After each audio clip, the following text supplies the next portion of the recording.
Hello বন্ধুরা, আজকে আমরা আলোচনা করব মুরগির ডিম পাড়া নিয়ে।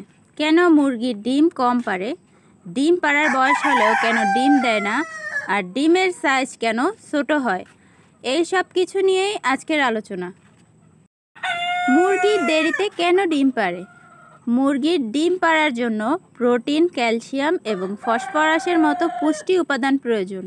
এই উপাদানগুলোর অভাবে মুরগির ডিম পাড়তে দেরি হতে পারে বা ডিমের আকার ছোট হতে পারে।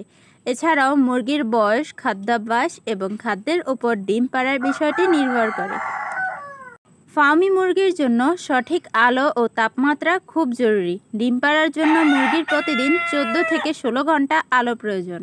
এছাড়াও মুরগির ঘরের তাপমাত্রা 20 থেকে 25 ডিগ্রি সেলসিয়াস রাখা ভালো। এই বিষয়গুলো খেয়াল রাখলে আপনার মুরগি সুস্থ থাকবে এবং ভালো ডিম দেবে। হঠাৎ মুরগির ডিম পাড়া কমে যায় কেন?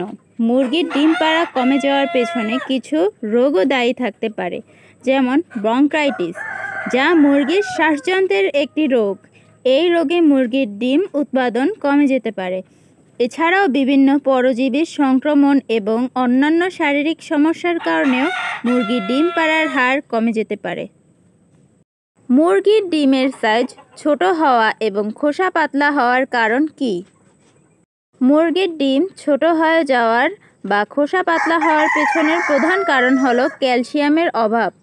মুরগির ডিমের খোসা তৈরি হতে প্রচুর পরিমাণে ক্যালসিয়াম লাগে। যদি মুরগির খাবারে পর্যাপ্ত ক্যালসিয়াম না থাকে তাহলে ডিমের খোসা পাতলা হয়ে যায়। এছাড়াও ভিটামিন ডি এর অভাবেও ডিমের খোসা পাতলা হওয়ার কারণ হতে পারে। কোন কোন ভিটামিন এবং মিনারেলস খাওয়ালে মুরগি দ্রুত ডিম পারবে? রেনাসাল এডি3 বা যে কোনো কোম্পানির এডি3 মুরগিকে খাওয়াবেন। এটা খাওয়ানোর নিয়ম হলো 3 থেকে 4 লিটার পানিতে 1 ml এডি3 মিশাতে হবে, আর এর সাথে খাওয়াবেন ইসেল বা সেলেনিয়াম। এটা স্কোয়ারটা খুব ভালো হয়, এটাও এই একই নিয়মে খাওয়াবেন 3 থেকে 4 লিটার পানিতে 1 ml। আর যদি মুরগির অবস্থা খুবই খারাপ হয়, যদি ডিমের খোসা অতিরিক্ত পাতলা বা ডিমের সাইজ ছোট বা দেরিতে ডিম পারে, এসব হলে বুঝতে হবে মুরগির ক্যালসিয়াম জনিত সমস্যা আছে। এরকমের সমস্যা দেখতে পেলে আপনারা মুরগিকে ক্যালসিয়াম খাওয়াবেন। বাজারে অনেক ধরনের ক্যালসিয়াম পাওয়া যায়।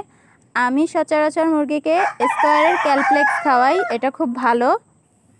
ক্যালপ্লেক্স খাওয়ানোর নিয়ম হলো 1 লিটার পানিতে 2.5 ml মিশিয়ে খাওয়ানো। এভাবে যদি আপনারা টানা 7 থেকে 10 দিন মুরগিকে খাওয়ান, প্রতি মাসে একবার করে, তাহলে আল্লাহর রহমতে আপনাদের মুরগির আর এই ধরনের সমস্যা হবে না।